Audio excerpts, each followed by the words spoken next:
Merci pour cette introduction. Donc, bonjour à toutes et bonjour à tous. Bienvenue en Alsace. Alors, c'est un accueil un peu virtuel, mais voilà, donc nous sommes basés essentiellement en Alsace et plus précisément à Colmar. J'ai l'honneur d'être le président de la station d'expérimentation et de recherche de l'IFV en Alsace. Et donc, c'est dans le cadre de ces rencontres viticoles que l'on vous accueille ici pour ce webinaire qui est donc une première édition. Situation exceptionnelle, hein, donc que l'on connaît tous. Donc, nouveau format de présentation, nouveau format de communication de l'IFV. C'est l'occasion aussi pour nous, donc Institut de formation, de recherche pardon, sur la vigne et du vin, de présenter un peu les résultats des travaux qui sont faits dans le cadre des maladies du bois à travers ce séminaire. Donc vous êtes nombreux à être inscrits, 200 inscrits, même plus que 200. Vous êtes donc producteur, vigneronne, vigneron, vous êtes aussi œnologue, vous êtes aussi technicien, technicienne, journaliste. Donc on a vraiment un public vaste. Vous êtes donc alsacien bien sûr, mais aussi de la France entière. Donc on a réuni vraiment beaucoup de personnes. C'est la preuve que ce séminaire déjà a un sujet qui vous intéresse. C'est les maladies du bois, c'est une vraie préoccupation. C'est l'objet aussi du plan national de dépérissement du vignoble qui a été instauré en 2016. Et à travers ce plan national de dépérissement du vignoble et des projets qui ont été donc mis en place, ce projet Eureka qui vous sera aussi présenté tout à l'heure. Voilà, donc c'est un webinaire qui dure 1 heure, qui sera dense. Donc je laisse la parole tout de suite à Quentin, qui vous parlera de la commission technique du vignoble et puis de son axe dépérissement maladie du bois. Voilà, et puis bon séminaire à tous et je laisse la parole à Quentin. Merci. Bonjour à toutes et tous. Tout d'abord, je me présente, Quentin Blanc, vigneron indépendant en Alsace et également président de l'axe maladie du bois de la commission technique du vignoble alsacien. La CTVA est une commission qui réunit l'ODG, l'interprofession et les partenaires techniques du vignoble alsacien pour définir les priorités en termes de recherche et d'essai du vignoble alsacien. Elle est composée de différents groupes thématiques définis en fonction des priorités, dont les maladies du bois font partie. En effet, en Alsace, nous sommes très touchés car nous cultivons des cépages particulièrement sensibles. En 2016, il y a une pression très importante et l'ensemble des acteurs de la filière se sont réunis pour construire un projet déposé au PNDV et porté par Christophe Bertsch, qui est notre 3e intervenant de ce webinaire. Le projet Eureka a débuté en 2017 et aujourd'hui, il nous permet de présenter les résultats qui vont suivre, qui ne sont qu'une partie des actions du projet. C'est un projet qui a été co-construit avec différents partenaires de la viticulture alsacienne, l'université, l'IFV, le CIVA, l'AVA, les pépiniéristes. Ce point est très important car il ne peut se concevoir que la recherche soit déconnectée du terrain, soit déconnectée des choix que nous, viticulteurs, nous devons faire chaque jour dans nos parcelles afin de pérenniser notre vignoble. Au titre du président de l'axe de maladie du bois de notre jeune commission technique du vignoble alsacien, je tiens à garder ce lien. Donc merci à tous pour votre attention. Je vais laisser sans plus attendre la parole à Céline Abidon, car je ne voudrais pas encore plus grappiller du temps de ce webinaire. Bonne session à tout le monde.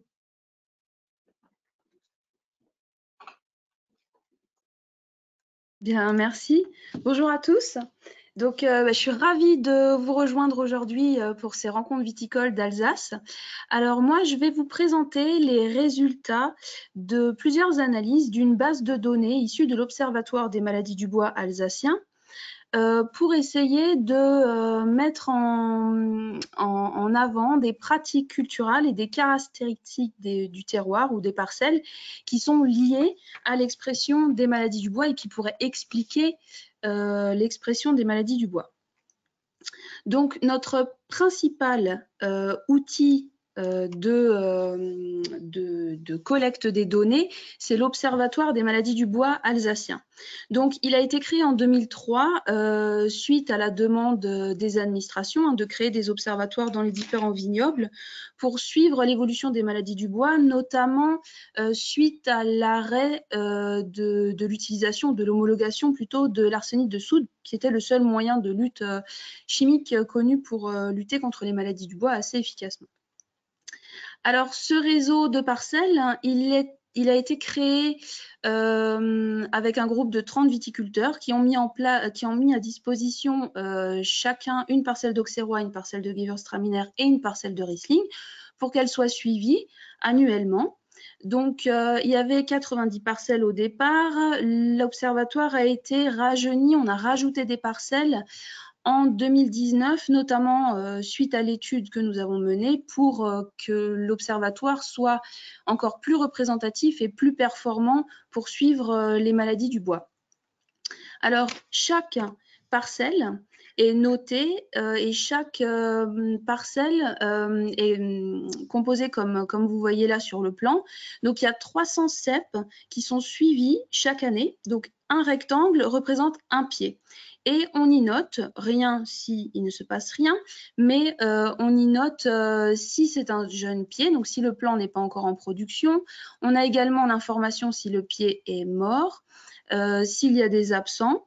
Et on y note l'expression des maladies du bois, l'expression foliaire des maladies du bois, en y indiquant les symptômes de forme lente, donc SK-BDA, on ne fait pas la différence, partielle ou totale, et les symptômes plus sévères sous forme d'apoplexie.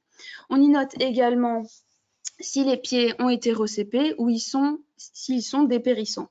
Donc ça, c'est un travail qui a été réalisé au départ par les Fredons et qui est actuellement réalisé par les chambres d'agriculture et l'IFV qui a repris le pilotage de tout cet observatoire.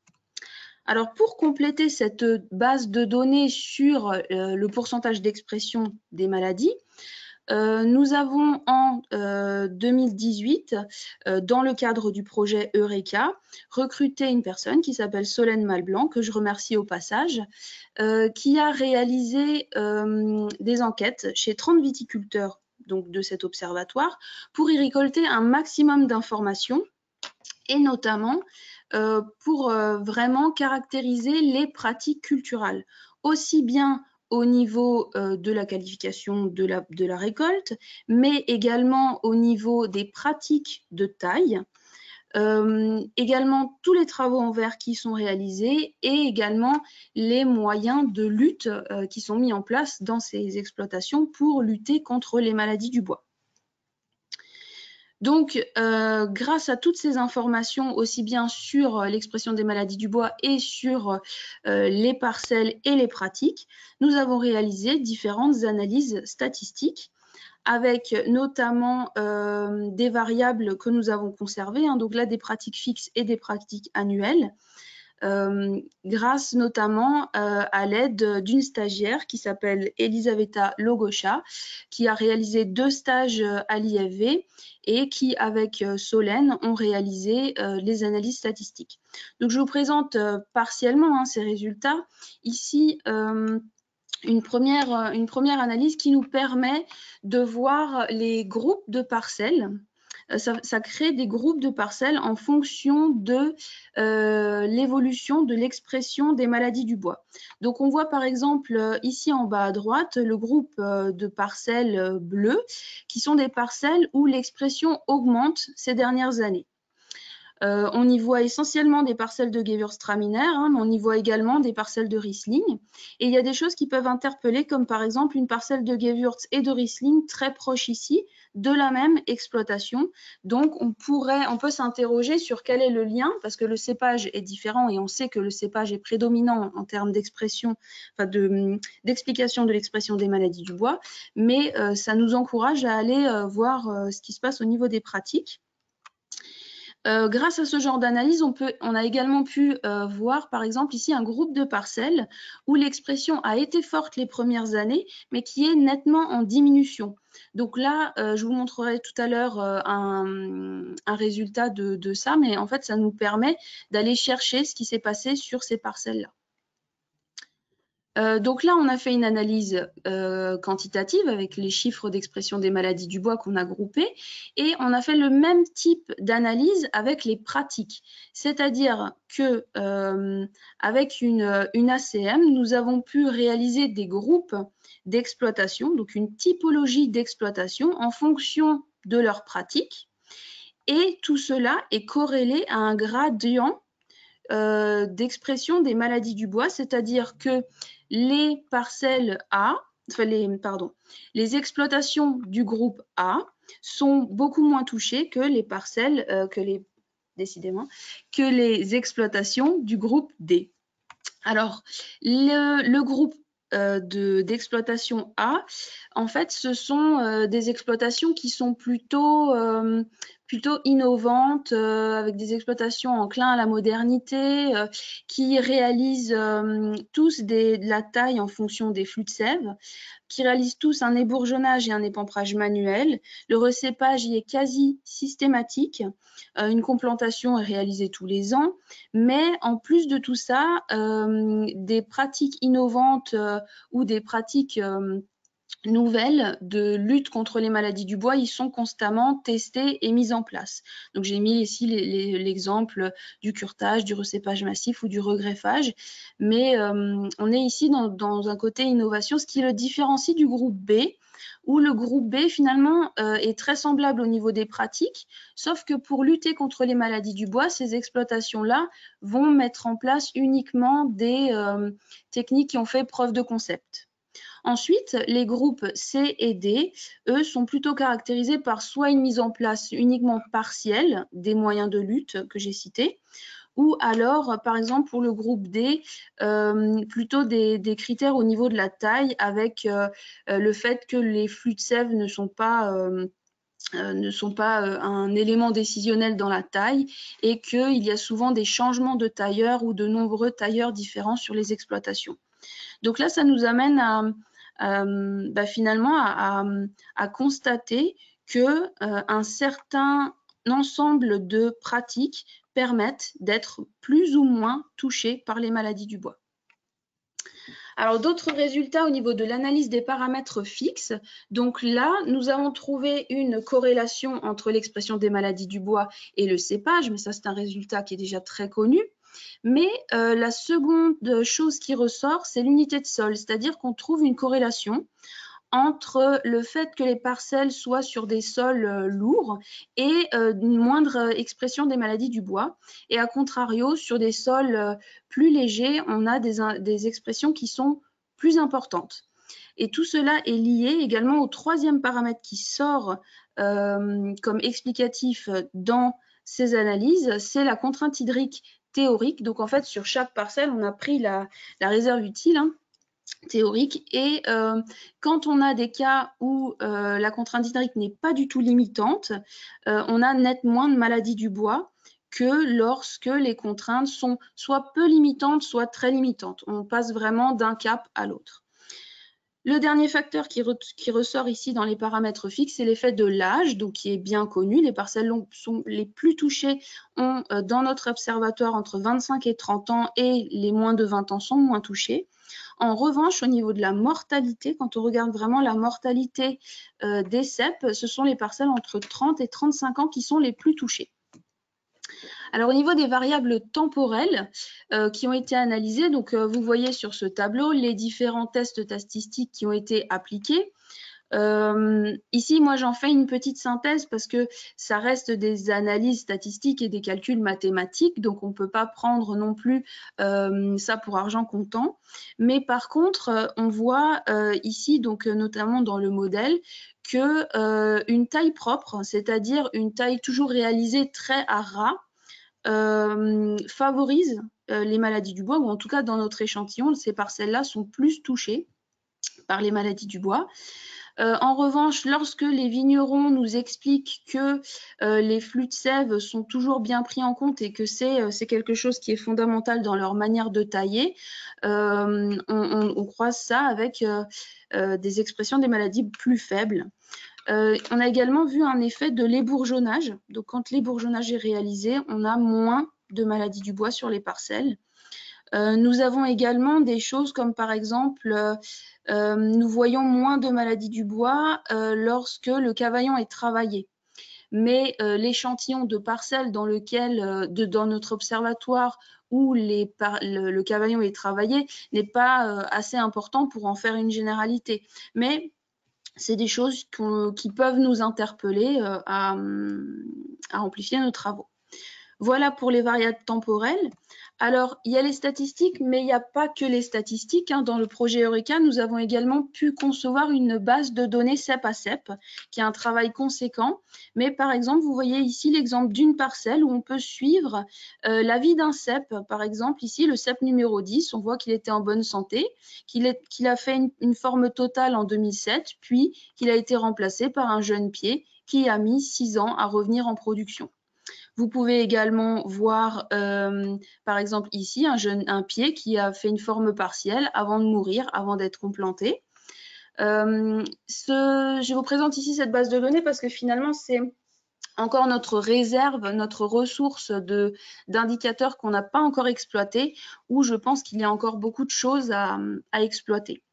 Alors, des statistiques, mais pas que, parce qu'en fait, dans cet observatoire, finalement, il y a 30 viticulteurs qui travaillent quotidiennement dans les parcelles. Et en échangeant avec eux, on a par exemple pu vérifier certaines hypothèses par les graphiques. Donc, par exemple, ce vigneron nous disait que les années suivant des forts rendements, il observait une forte expression des maladies du bois. Donc, il nous a indiqué les années que lui considérait à fort rendement sur cette parcelle de Riesling. Et nous, on l'a simplement indiqué ici par des petits triangles rouges. Et on remarque que sa remarque se vérifie par les notations. Donc, voilà. Est-ce qu'il y aurait une hypothèse à creuser par rapport à ça ? Je pense que oui. On peut également voir, par exemple, ici, des changements de pratique. Donc, l'enquête nous a permis de voir aussi les changements de pratique. Donc, ici, en 2010, ce viticulteur s'est mis à la taille poussard. Donc, peut-être que l'effet et la tendance actuelle que l'on observe sur la parcelle qui est à la baisse peut être expliquée en partie par la mise en place de cette taille. Autre illustration, donc c'est la parcelle dont je vous parlais tout au début de mon exposé en disant qu'on peut zoomer sur des cas intéressants. On se dit il y avait une expression qui était vraiment en augmentation au départ et une chute très nette avec une expression constante et plutôt faible pour un Gewürz de cet âge-là. Et en fait, on a demandé au vigneron s'il avait réalisé quelque chose. Et oui, en effet, en 2007, il a recépé massivement toute sa parcelle. Donc ici, par ce graphique, je vous confirme l'effet très intéressant et sur le long terme du recépage sur l'expression des maladies du bois. Alors, je termine mon exposé en vous disant que on remarque qu'effectivement, il y a des facteurs de prédisposition sur lesquels on ne peut pas jouer, comme par exemple la nature du sol ou même le cépage, on le choisit, mais on a quand même certaines contraintes, ne serait-ce que par l'appellation.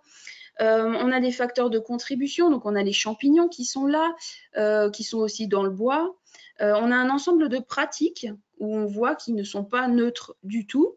On a également l'influence climatique parce que quand vous voyez, ne serait-ce que le premier graphique de l'observatoire, on voit que l'expression annuelle est très, très variable. Et c'est ça qui va faire que finalement, on va avoir l'expression des maladies du bois ou pas. Donc, on a une maîtrise partielle de tous ces phénomènes, mais je tiens quand même à souligner que nous avons des moyens d'action et des leviers. Voilà, j'en ai terminé pour mon exposé. J'espère ne pas avoir été trop longue et je passe tout de suite la parole à Arthur. Bonjour à tous. Alors, je suis Arthur Frely, je suis responsable du pôle technique du CIVA.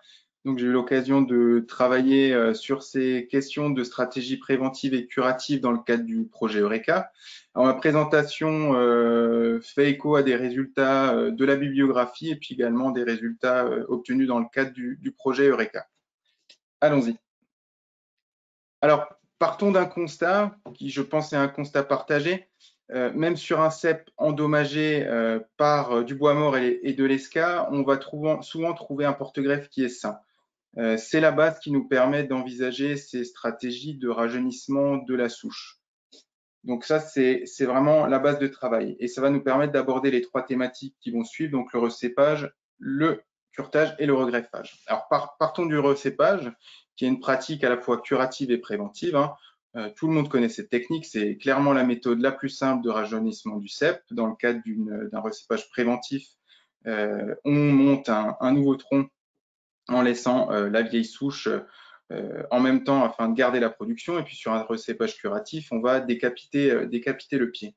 Petite parenthèse, hein, attention sur tout ce qui est plan haute tige, il est impossible de pratiquer le recépage. Donc ça peut être une réflexion aussi à avoir lorsque vous implantez des hautes tiges. Quelques résultats sur l'aspect symptômes. Vous avez sur la gauche un graphique qui représente les symptômes sur des recépages préventifs. Donc des pieds qui n'avaient pas de symptômes et qui ont été recépés. Ce qu'on constate, c'est qu'on parvient à rester dans un taux d'expression faible et à maintenir donc des pieds sains. Sur la droite, vous avez un graphique qui montre les résultats de symptômes sur un recépage curatif. Donc 2017, des recépages qui ont été effectués sur 15 pieds symptomatiques. Et en fait, ce qu'on constate, c'est que par ce biais-là, on va maintenir un niveau de symptômes faible et donc réduire les symptômes. Et donc, ça fait écho à ce que Céline présentait précédemment. Je rajoute un élément important sur le recépage et qui n'est pas forcément pratiqué, et j'insiste vraiment, un recépage réussi est un recépage qui est cureté, et encore plus lorsque c'est sur un recépage curatif. On le voit sur cette photo, on a souvent de l'amadou au niveau de la base du pied, et c'est ce qui peut recontaminer le pied par la suite. C'est une action qui va mettre 2 à 3 minutes par pied, selon le dégagement nécessaire de la souche, le curetage et le déplacement entre les souches. On va le voir sur les résultats suivants. C'est des travaux qui ont été faits par David Marchand en Suisse. On montre bien que lorsqu'un recépage est cureté, on a 95% de taux de survie. C'est un essai sur gamay contre 60% sur le recépage témoin. Donc j'insiste aussi sur aller au bout de ces pratiques pour maximiser les résultats de cette stratégie. Alors ça pour le curatif, mais aussi pour le préventif, bien sûr. Parler du recépage, c'est aussi surtout parler du maintien du rendement. Et ça, pour vous, vignerons, c'est clairement essentiel. On a fait des mesures de rendement sur le tronc principal et sur le pampre qu'on était en train de remonter sur un recépage préventif. Donc, on a fait 2 années de suivi, 2019 et 2020. En 2019, sur le tronc principal, on avait 82 hecto-hectares, l'équivalent de 82 hecto-hectares. Sur le pampre, 22 hecto-hectares. Et en fait, en 2020, on passe sur des niveaux de rendement un petit peu plus faibles, mais néanmoins, on constate que le pampre, dans son développement, a augmenté sa capacité de rendement. Donc, ça permet de réfléchir clairement à la stratégie autour de du maintien du rendement sur une parcelle en pratiquant le recépage, et qui peut être fait de manière massive ou sporadique dans la parcelle, tout en maintenant la production de votre parcelle. Passons ensuite au curetage. Alors ça, c'est pareil, c'est une méthode qui est désormais connue. Hein. Le curetage peut être préventif ou curatif. L'idée, c'est d'aller enlever le maximum de bois mort et d'amadou au sein de la souche. Donc là, ici, vous avez quelques images. On ne va pas s'attarder sur ça. Pour information, il y a énormément de données qui sont disponibles sur le site du Plan national de dépérissement avec des travaux de recensement de la SICAVAC sur les différents types de machines électriques, thermiques. Tout ce matériel va conditionner des coûts de consommables, mais aussi des coûts d'amortissement au nombre de pieds curetés. Donc, je ne rentre pas dans les détails, mais sachez qu'en tout cas, il y a des informations à trouver là-dessus. Et vous pouvez trouver votre bonheur entre les différentes machines. Par rapport au curetage, ce qu'il faut avoir en tête, et notamment par rapport au coût d'action, et donc ce qu'on peut retrouver dans la bibliographie, ce qui va conditionner les coûts, c'est la quantité d'amadou, la taille du pied de vigne, la grosseur de la souche, l'importance du bois mort. Donc là, par exemple, on a fait un petit essai, on a mesuré le temps de curetage en fonction du taux d'amadou. Donc déjà, ce qu'on constate, c'est plus il y a d'amadou, plus on va mettre de temps à le cureter. Sur une population de 70 cep, on a mis en moyenne 4 minutes 25 pour cureter un pied, sachant qu'il y a des grands écarts entre le plus rapide qui était d'1 minute 30 et le plus long qui était de 9 minutes 23. Donc, vous voyez, selon les cas, on peut vraiment passer plus ou moins de temps sur une souche. Donc là, dans ce cas-là, parcelle de Riesling à 80 cm au premier fil. En Alsace, on est sur des souches hautes, un tronc relativement fin. On faisait 14 pieds-heure. Dans la continuité, je vous présente un essai qui a été réalisé par la société Synergie Vignes Terroir sur 2460 pieds curetés. Donc l'idée, c'est de vous présenter quelques résultats technico-économiques. On a un certain nombre de consommables, le coût de la tronçonneuse, le mélange, l'huile de chêne, des guides chêne, 6 chênes, du matériel divers, les limes, les gants, etc. Donc tout ça, ça va représenter environ 0,35 cents par pied, hors taxe. Compte tenu de la pénibilité et de la technicité, parce qu'un bon curetage et un curetage vraiment bien fait où on va enlever tout l'amadou, on considère qu'un coût horaire de prestation de 35 € de l'heure est relativement raisonnable. Donc ça représente ça, 3,5 € hors taxe du pied, ce qui nous fait un coût de curetage de 3,85 € hors taxe. Donc ce qui est à peu près crédible et qui peut, on va dire, varier un petit peu en fonction du type de parcelle, en fonction du type de souche et de la contamination du pied. Si on parle des résultats des maladies du bois, donc ça c'est quelque chose qui est assez connu et qui a déjà été présenté. Vous avez en haut à gauche des résultats de l'IFV qui montrent bien, indépendamment des taux d'expression annuels qui vont forcément augmenter ou diminuer les symptômes observés sur la parcelle, une réduction du nombre de pieds malades dans les modalités curetées par rapport aux modalités témoins. Ce qui est important de souligner et que nous permet de voir cet essai, c'est que par le curetage, on va limiter les apoplexies. Donc clairement, ça c'est quelque chose d'intéressant et c'est d'ailleurs une des pratiques qui peut être intéressante lorsque vous allez cureter tôt en saison, juste avant les vendanges et éviter la perte de récolte. Des résultats qui se confirment par des essais de la SICAVAC entre 2014 et 2015, modalité curetée avec moins de symptômes, et dans les essais du SIVA, dans le cadre du projet Eureka, avec les mêmes tendances. Concernant le regreffage, donc ça c'est une technique qui est également innovante et en train de se développer, qui demande, il faut le noter, beaucoup de technicité, une bonne maîtrise de la technique sur la taille des biseaux, sur le positionnement des greffons sur la souche, de bien choisir la coupe de porte-greffe. Lorsque c'est réussi, ça donne de très bons résultats. Lorsque la greffe prend bien, on va avoir des souches qui reprennent rapidement la production et qui ont une durabilité longue. Donc voilà, c'est une technique intéressante, mais qui demande de la technicité. Je le souligne parce que c'est important. Donc quitte à devoir le faire, pourquoi pas soit très bien se former, soit faire appel à de la prestation. En termes de réussite, je vous ai remis des résultats faits par le FIBL, des taux de reprise des regreffages en fente réalisés sur un échantillon de pinot noir et de chardonnay. Donc on voit qu'en global, on a 54% de réussite, mais que selon les millésimes, on a des fluctuations de résultats. Donc ça, c'est quand même très dépendant des conditions climatiques et on peut vite prendre un crash sur du regreffage si on a des mauvaises conditions d'application. Donc voilà, mais globalement, on est quand même sur des réussites globales quand c'est quelqu'un qui maîtrise la technique. Dans le cadre d'un essai parallèle au curetage, Synergie Vignes Terroir, sur 307 pieds traités, on a une réussite de 43%, ce qui est relativement correct. Il faut savoir quand même que le regreffage nécessite des piquets de protection, 2 à 3 selon le travail du sol, un dégagement du pied à la pioche, coupe du tronc, pose de piquets de protection, réalisation du greffage, préparation des greffons, la pose des manchons, remplir les manchons avec de la terre, humidification de la terre en cas de sécheresse, voire arrosage si on est sur une période vraiment très sèche. On va essayer de viser la floraison pour cette technique, mais on peut vite se retrouver des conditions climatiques défavorables. Donc là, dans le cadre de cet essai, c'est 4 pieds-heure qui ont été réalisés, donc ce qui porte un coût à 9 € hors taxe.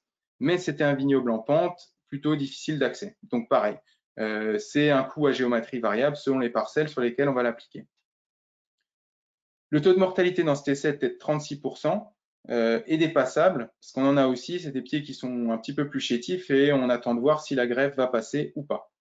Donc, petit élément de comparaison, le taux de reprise nationale en pépinière est de 60%. Donc, on se situe quand même en dessous d'une réussite en pépinière, mais selon certains assemblages, on est aussi sur des taux de ce type-là en pépinière. Voilà, c'était juste pour faire la comparaison. Parlons maintenant de la complantation, qui est aussi une stratégie, mais qui est plutôt curative. Des essais du BIVB montrent qu'il faut quasiment 9 ans pour entrer en pleine production pour un complant, et que surtout, cette complantation va avoir un certain coût. Donc, il y a un panel qui a été étudié de 33 entreprises pour 730 hectares, un coût de complant qui tourne autour de 7,70 € en moyenne, avec un coût de 919 € hectare, qui prend la main-d'œuvre et tout ce qui va autour, la mécanisation, etc. Et ça représente 17 heures hectares entre la tarière, l'arrachage, le marquage, la plantation, etc. Donc c'est quand même assez lourd pour une exploitation. Ce coût de 7,70 € par complant est variable selon la stratégie de l'entreprise. Ça peut être très optimisé si on a une stratégie d'optimisation. Donc, on fait par exemple un tiers de ses surfaces et on centralise la zone où on va complanter, comme ça on fait tout au même endroit. Ou ceux qui décident par exemple de complanter tous les ans toutes les surfaces pour maintenir le potentiel de production. Et là, on peut monter jusqu'à 16 € par complant. Donc là, de la même manière, il faut vraiment avoir une stratégie bien pensée pour éviter d'avoir des coûts trop importants.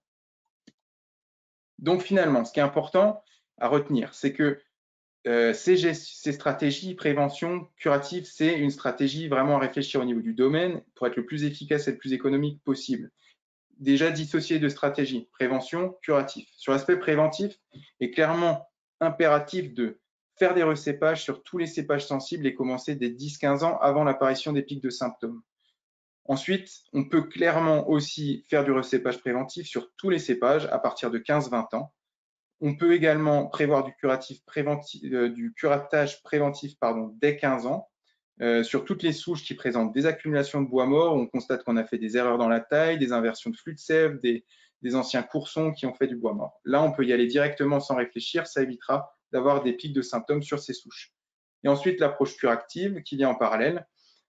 Curetage sur les symptômes estivaux, ça clairement ça marche, ça peut sauver la récolte. Des recépages curatifs sur les cèpes malades par décapitation, ne pas se poser de questions en essayant de maintenir la souche, on décapite, on recèpe.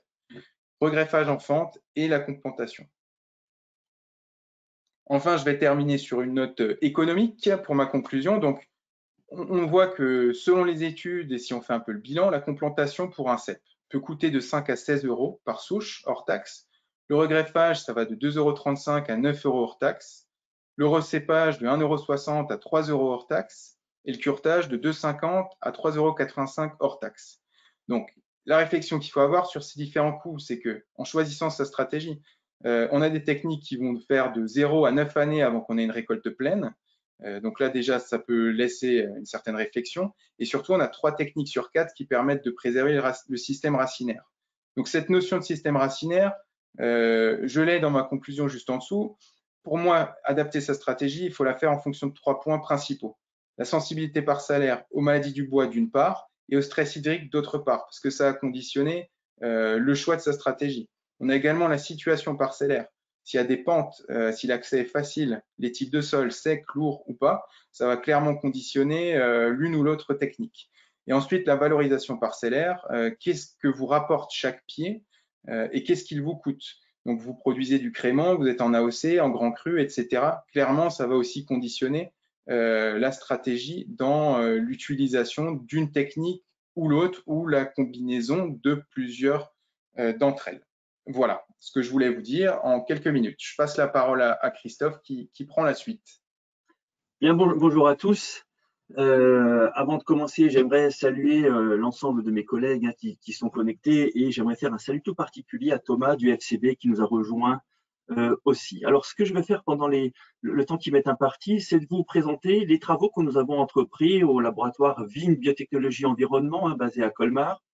Ces travaux sont dans le cadre du projet Eureka, financé par le Plan national dépérissement, en coordination, comme l'a bien indiqué Quentin auparavant, avec la commission technique du vignoble.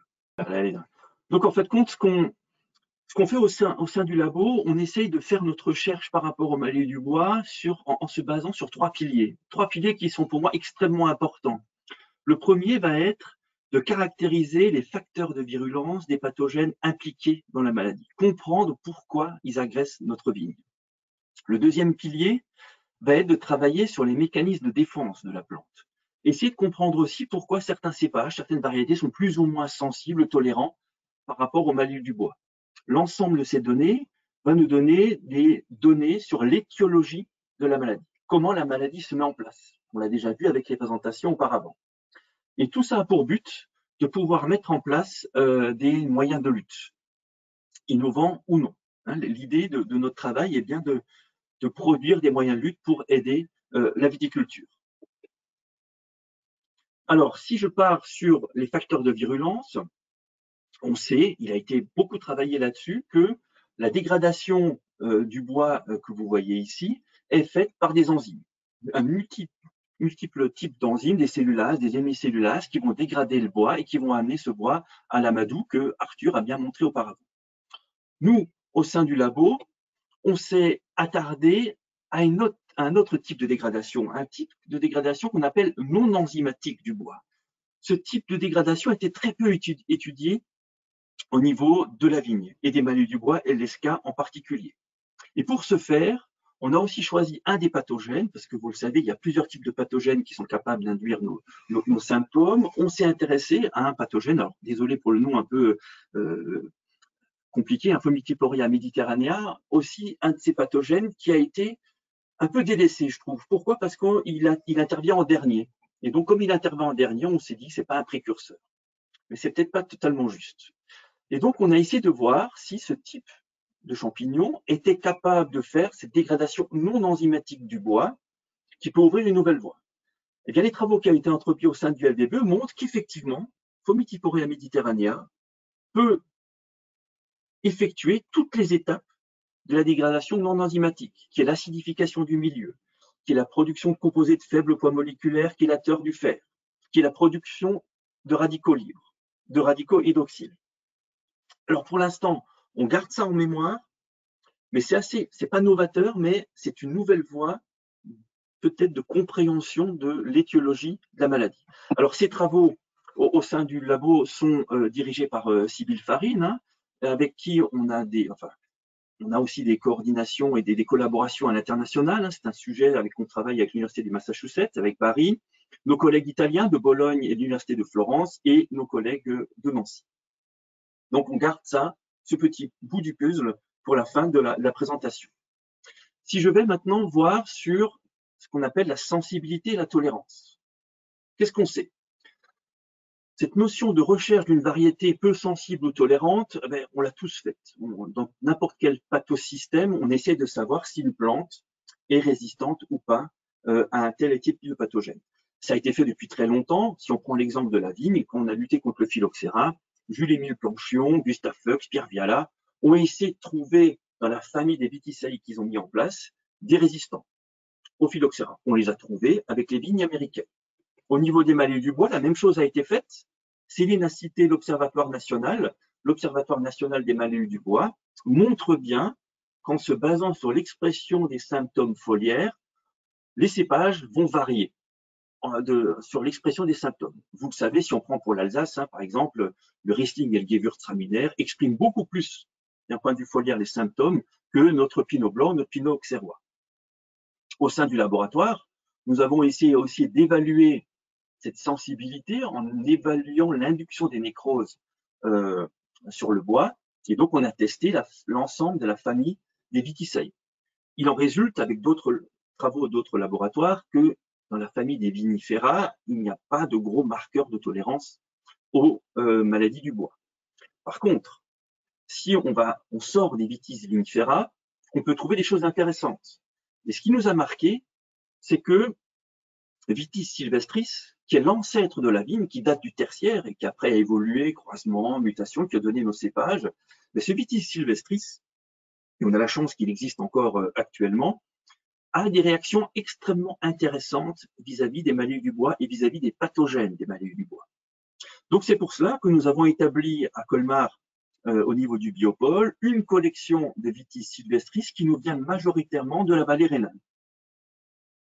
Pour essayer de comprendre, on a mis en place une thèse qui a été soutenue en décembre 2020 par Clément Labois, qui a été co-dirigée par Julie Chong et Marilyn Godard.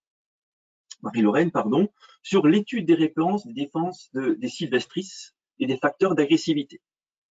Ces travaux ont été extrêmement intéressants, tout ça dans le cadre de RECA, bien sûr. Pourquoi?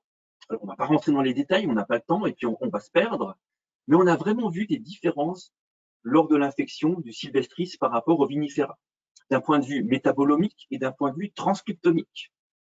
On montre chez sylvestris une réponse très précoce par rapport à vinifera. Visible, dès 3 jours d'infection, on voit quelque chose, alors que notre vinifera n'a même pas encore réalisé qu'il est infecté. On voit aussi qu'il y a une plus forte induction de certains trimères de stilbène ayant des propriétés antifongiques connues. On voit aussi que on a une expression différentielle des gènes de défense entre sylvestris et vinifera. Donc là encore, un plus de plus, une pièce du plus qu'on se met de côté, qui nous apporte certainement des informations. Je ne vais pas tout vous donner, mais on connaît les différents gènes qui sont plus induits et les différents types de stilbène qui sont présents. L'ensemble de ces données, j'essaie d'aller vite, va nous permettre de mettre en place de nouveaux moyens de lutte sur ces petits pièces qu'on a au fur et à mesure. Qu'est-ce qu'il en est? On s'attaque sur Formiciporia mediterranea, délaissé à un moment donné. On voit que ce Formiciporia présente la capacité de mettre en place une dégradation enzymatique, mais cette dégradation non enzymatique. Nous pensons, d'après tout ce que nous avons déjà pu voir et ce que nous accumulons comme données, que cette voie non enzymatique via Formiciporia peut avoir un rôle extrêmement important dans l'étiologie de la maladie. Et ça peut donc être une clé potentielle pour contrôler la maladie. Qu'est-ce qu'on sait? On l'a bien vu avec les données de Arthur précédemment, que notre pied de vigne a énormément d'amadou. Il l'a souligné, il faut enlever l'amadou quand vous faites du curetage. François Dalle le dit aussi, il faut absolument enlever tout. Dans cet amadou, vous trouvez principalement du Formiciporia méditerranéen. Au sein du labo, nous avons entrepris la piste de l'endothérapie. Qu'est-ce qu'on fait? On perce un trou dans des cépages, c'est des pieds de Gewürz, et on va mettre à l'intérieur différents types de solutions antifongiques qui vont bloquer tous ces mécanismes. Nous avons entrepris ceci en Alsace, en Bourgogne et en Italie. Nous attaquons maintenant la 3e année d'essai, je dirais plutôt la 2e année. Les premières années, c'était des faisabilités. Et on voit qu'avec certaines molécules que nous utilisons, certains produits, on a des résultats prometteurs. Attention, je dis prometteur, je ne peux pas vous dire que ça marche. Pourquoi? Parce que là, on est en petit bras. On essayait 30, 40 pieds. Il faut maintenant qu'on passe à la vitesse supérieure et qu'on fasse des essais, j'allais dire, en champ, sur une parcelle entière, sur 30 arbres, on traite tout et qu'on regarde d'année en année. Alors, ces travaux sont entrepris au sein du laboratoire par Mélanie Gélon. Nous avons une thèse là-dessus, Lauriane, Andrea qui nous vient de l'Université de Florence, et tout ça est aussi mis en place par Virginie et Céline Tardus. Donc, vous voyez, je leur ai mis une petite perceuse, parce que si vous les voyez venir dans une parcelle, ils ont des perceuses et ils n'arrêtent pas de percer. Donc, faites attention quand vous les voyez. Autre point important, c'est la piste des trichodermas. Vous avez entendu que les trichodermas peuvent avoir une action inhibitrice, protéger votre pied de vigne par rapport aux maladies du bois. On s'est très souvent posé la question, comment ces trichodermas marchent? C'est ce qu'on a essayé de faire. Et il semblerait, je dis bien il semblerait, que ces trichodermas pourraient intervenir à différents endroits dans cette réaction non enzymatique. Donc ça aussi, on travaille beaucoup dessus. Donc là, c'est Samuele Moretti, avec Célia et Sibylle, qui essayent de voir comment ces trichodermas peuvent inhiber la croissance, par quel mécanisme, et surtout comment potentialiser cet effet. Vous voyez, ils n'ont pas une perceuse, ils consomment énormément de café pour essayer de comprendre comment ça marche. J'avance. Une autre piste, toujours aussi dans RECA, c'est la fameuse piste des Vitis sylvestris. Vous avez vu, vous savez que maintenant, le point faible de notre vigne, de Vitis vinifera, c'est le bois. Pourquoi? Parce que tous les champignons qu'on étudie sont des champignons limicoles qui vont dégrader le bois. Il a été montré par différentes équipes que tout ça, c'est en fin de compte, c'est un bioréacteur qui va émettre différents types de molécules qui vont induire les symptômes foliaires. On a pu montrer auparavant que sylvestris a une réaction complètement différente. Donc, ce qu'on a commencé à faire, c'est qu'on a créé un peu des pieds de vigne chimériques. Je ne vous dis pas que ça, c'est la vigne du futur, hein, c'est juste pour étudier. Donc, on a remplacé notre pied, le tronc de Vitis vinifera, par du sylvestris. Dans certains cas, on a aussi utilisé donc directement la greffe. On n'a fait qu'une seule greffe. Donc, grâce à Eureka, on a commencé à greffer. Donc, on a fait ça avec les Pépinières Ribinger en Alsace, des doubles greffes, des simples greffes. Je vous avoue que c'est pas si facile que ça. On a fait des greffes en verre pour obtenir. Quoi qu'il en soit, on a maintenant une micro-parcelle présente sur site avec ces doubles greffes. Donc, à présent, ce qu'on a entrepris, c'est qu'on infecte ces pieds de façon artificielle. Hein, on essaie d'accélérer le phénomène. Et mes collègues que j'ai déjà décrit auparavant essayent de voir comment on a l'évolution de la maladie. Donc voilà, je vous rends bien attentif à que tout ça, c'est des travaux d'Eureka, c'est qu'une partie de Eureka, mais il semble bien que pour nous, le projet Eureka a été vraiment un puits, une source d'inspiration, parce que, comme l'a dit Quentin au début, il y a une discussion entre la profession, entre la technique, la recherche et le développement. Donc, on a beaucoup eu d'inspiration, beaucoup de travaux qui ont été faits. On l'a vu avec Arthur et avec Céline. Et donc, il nous faut maintenant, à présent, continuer Eureka. Eureka finit cette année, malheureusement. Arrêter cette année serait très dommageable parce que nous sommes sur des pistes extrêmement intéressantes. Donc, il faut continuer et persévérer. Vous avez bien compris que là, je ne suis que le porte-parole de l'ensemble du labo. Vous avez ici une partie des membres du laboratoire hein, qui, vous voyez, on aime bien goûter le vin. Et encore une fois, hein, j'utilise cette photo-là, hein, il ne faut pas vendre la peau de l'ours avant de l'attraper. À aucun moment, je vous dis que nous avons la solution. Nous essayons de comprendre comment ça marche. Voilà, j'en ai fini pour ma présentation. Bonjour, je suis Régis Caillot de l'Institut français de la vigne et du vin. Et je vais donc être le monsieur loyal, comme on dit. Et je voulais donc passer à la séance des questions. Alors, il y en a, évidemment, il y a 3 intervenants. Donc, on va commencer par Céline, puisque des questions ont été posées aussi pour Céline. Et la première question, c'est peut-être de savoir, est-ce qu'il y a une propagation de la maladie de cep à cep dans vos parcelles d'expérimentation? Oui, alors ça fait partie des choses qui ont pu être observées effectivement au niveau des parcelles. Donc au niveau statistique, hein, donc Solène et Elisaveta ont fait des tests pour savoir si il y avait statistiquement un effet de propagation. Donc une corrélation spatiale en fait entre les pieds malades et les pieds sains. Enfin, est-ce qu'il y avait une dissémination? Et elles n'ont pas démontré d'effet de contamination de foyer ni de passage de cep à cep. On n'a pas réussi à le démontrer avec les cartographies qu'on a. Alors il y a peut-être 2 éléments. En gros, il y a moins d'un tiers de l'échantillon qui présentait une corrélation spatiale. Donc, ça veut dire que statistiquement, on ne peut pas conclure. Mais par contre, il y a quand même une partie des parcelles qu'on voyait où on pouvait le voir, mais moins d'un tiers de l'échantillon total. Et l'autre chose, c'est que finalement,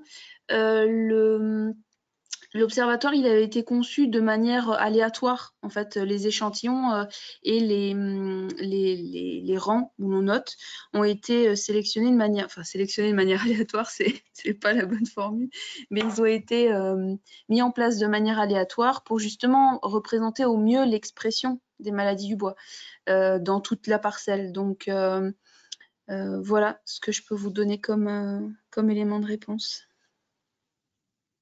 Merci Céline. Une question pour Arthur. Une première question pour Arthur, il y en a 2 exactement. Est-il possible de réaliser un regreffage si je pratique un désherbage, nous demande un internaute?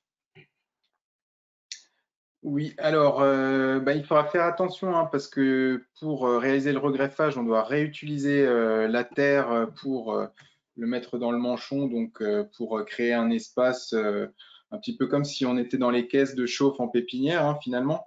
Donc, il faudra, dans le cas d'un désherbage, ramener de la terre de l'extérieur de la parcelle. Et si possible, c'est le moment de faire, dans ce cas-là, un bon mélange avec éventuellement un petit peu de sable et voire éventuellement un petit peu de tourbe pour faire un environnement vraiment propice à ce regreffage. S'il n'y a pas de désherbage, on peut réutiliser tout directement de la terre fine, si possible, présente sur le cavaillon. Alors, une autre question qui est: que penser de la présence de termites dans le cep? Est-ce aussi bénéfique qu'un curetage étant donné qu'elles mangent le bois mort? Bonne question. Alors bon, ça dépend, je pense, du taux d'infestation des termites, mais à mon avis, elles ne sélectionnent pas spécifiquement l'amadou, donc l'œil de l'homme sera certainement plus performant, je pense. Alors, autre question toujours pour Arthur, et après je passerai à Christophe Berch. Le travail du sol est-il compatible avec le travail du sol est-il compatible de manière enfin non, excusez-moi, je me trompe dans ma question. Quel porte-greffe favoriser pour mes complants? Vous pouvez m'excuser. Alors, pour la complantation, clairement, je pense que la stratégie, c'est de prendre les porte-greffes les plus vigoureux possibles. La problématique de la complantation, c'est souvent des pieds qui végètent liés à la concurrence ou au stress hydrique, ou les deux, selon les types de sol. Donc, du coup, on va essayer de chercher des porte-greffes vigoureux. Dans notre cas, en Alsace, pourquoi pas partir sur le 5BB, le 1103 Paulsen, voire le 41B. Ça peut être intéressant pour permettre au complant de se développer dans de meilleures conditions. Dans certains cas, d'avoir une meilleure résistance au stress hydrique, et avec le changement climatique, ça peut être une piste aussi. Voilà, l'idée, c'est vraiment d'aller chercher la vigueur dans le cadre de ces complantations.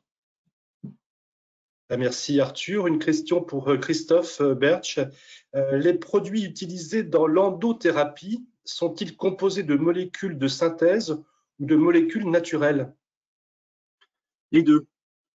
Les deux. Il ne faut pas qu'on se cantonne à un type de pratique. La maladie est assez complexe, donc on fait les deux. On a des produits qui sont labellisés bio, on a des produits qui sont issus de la chimie de synthèse, on ne va pas se le cacher. Il y en a aussi d'autres produits qui sont pour l'instant pas utilisés en viticulture. Voilà. Vous comprendrez que pour l'instant, je ne peux pas vous donner des noms. Parce que voilà, on a des brevets en cours, il y a des choses comme ça, et puis je voudrais pas que vous alliez tous mettre ce produit alors qu'on ne sait pas encore vraiment, on n'a pas encore toutes les données sur l'impact écotoxicologique de ces produits. Les études sont en cours. Alors la question peut-être générale, peut-être aussi à Arthur, y a-t-il une explication ou une réflexion sur le fait qu'un pied puisse exprimer des symptômes de l'ESCA et un autre pied pas du tout, au sein d'une même parcelle et d'un même cépage, et que les deux aient de l'amadou? Qui est-ce qui veut répondre?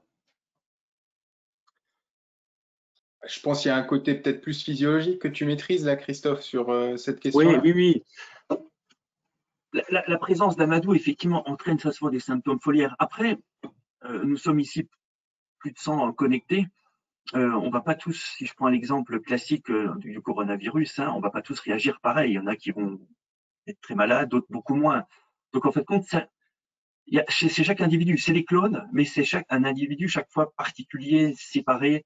Le moment de la greffe et tout ça peut changer. Donc moi, ça me choque pas qu'il y en a un qui est de l'amadou qui présente pas des symptômes et un autre présente. Ce que je peux vous assurer, c'est qu'il présentera des symptômes un jour ou l'autre. Ça, c'est certain. Je sais pas si j'ai répondu à la question, mais voilà. Alors une autre question est posée, c'est pourquoi ne peut-on pas recéper un plant haute tige? Parce que vous allez faire votre tête de sol quasiment au-dessus du point de greffe, quoi. Donc vous n'aurez pas l'espace pour régénérer votre pied. Par contre, ce qu'il est possible d'envisager sur des pieds haute tige, c'est d'éventuellement regreffer en T-bud ou chip-bud sur le porte-greffe. Alors là, clairement, Si vous avez un haut de tige, vous pouvez imaginer redescendre à l'infini, hein, votre pied jusqu'à vous retrouver avec finalement un classique, en regreffant dessus et en décapitant la tête de sol. Ça, c'est une solution envisageable.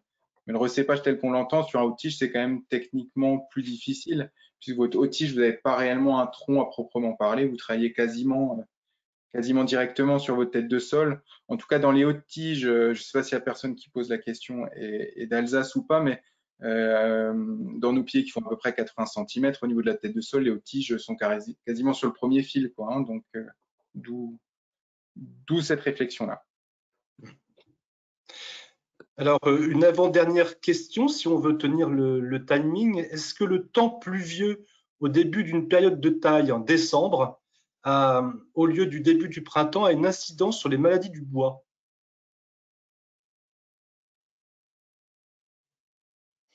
Question agronomique. Hein. Qui veut répondre?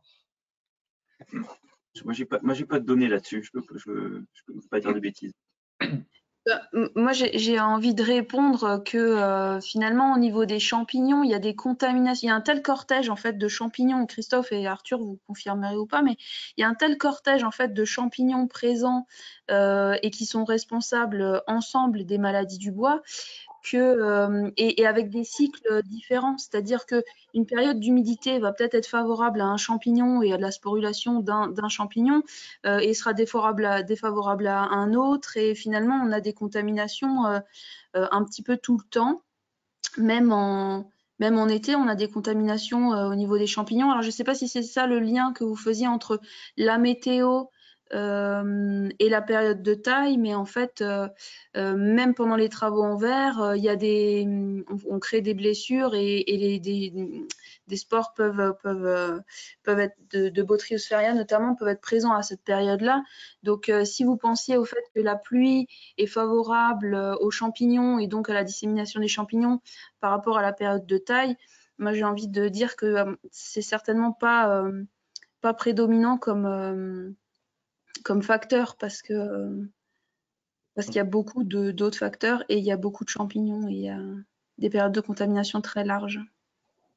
Oui, et donc un participant ou un intervenant ou participant au webinaire dit que la sporée peut être plus importante en début d'hiver, effectivement, quoi. Le fait de broyer des sarments sur place a-t-il une influence sur la propagation de l'ESCA? Est-ce que vous avez des résultats sur ce sujet-là? Nous, sur l'observatoire, on n'a pas pu le voir parce que quasiment tous les viticulteurs réalisent du broyage, enfin broient les sarments sur place. Donc, c'est vrai qu'on n'a pas pu le vérifier, mais c'est certainement une source d'inoculum et une source, en tout cas, de conservation des champignons. Mais les champignons sont omniprésents dans la parcelle. Donc, on peut peut-être rappeler dans cet esprit-là, pour revenir à la base de la production des plants de vigne, hein, les champignons, on les retrouve très tôt. En fait, ils sont présents partout. Donc, je pense que c'est plus des gestions et des modes de conduite du pied de vigne sur la construction de l'architecture au niveau du bois qu'on va générer cette présence de bois mort et donc d'amadou. Et je pense que ça va avoir une part plus importante que des pratiques de type brûlage des sarments plutôt que de les broyer ou choix des météos ou périodes de taille par rapport à d'autres. Quand on voit les présences de champignons hein, dans les différents essais, on se dit que là, c'est un petit peu mettre un coup d'épée dans l'eau avec ce genre de mesures-là, je dirais. Alors, je vais prendre une dernière question qui concerne peut-être Arthur, et ce sera la dernière question de ce séminaire. Les autres questions qui sont posées, Marion vous le précisera tout à l'heure, voilà, pourront être envoyées bien sûr aux participants qui vous répondront. Quelle méthode curative ou préventive doit-on favoriser dans un contexte de changement climatique, Arthur? Ouais. Alors, clairement, la stratégie à adopter, c'est de maintenir le système racinaire et ce, d'autant plus quand on est confronté à des parcelles avec des réserves utiles faibles. Donc, on va favoriser plutôt ces fameux recépages, ces fameux curetages et éventuellement le regreffage. On voit bien que les complantations sont difficiles dans les secteurs avec des réserves utiles faibles et que les sécheresses estivales vont qu'en s'accentuant. Donc, pour éviter les coûts liés à des arrosages de complants, et ce encore plus dans des parcelles difficiles, clairement, il s'agit de favoriser les techniques qui maintiennent un système racinaire en place. Ensuite, en cas de complantation, on peut faire ce qu'on a dit tout à l'heure par rapport à des choix de porte-greffe, éventuellement des choix de clones ou de sélection sur le greffon pour un petit peu contrecarrer l'impact du stress hydrique. Mais voilà, pensons bien que les stratégies qui maintiennent le système racinaire sont optimales pour contrer des situations difficiles au niveau des types de sols. Merci beaucoup Arthur. Bon, nous avons un tout petit peu dépassé le temps qui nous était imparti, de 4 minutes. Il reste quelques questions, mais on répondra aux internautes directement. Je repasse donc la parole à Jean-Daniel pour conclure. Ok, merci Régis.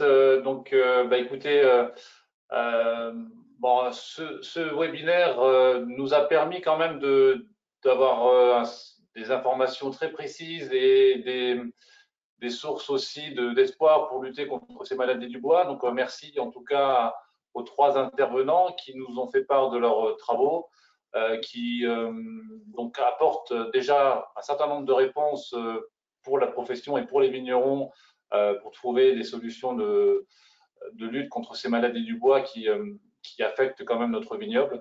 Donc, je crois que c'était l'objectif de ce webinaire, c'est d'apporter des éléments de réponse.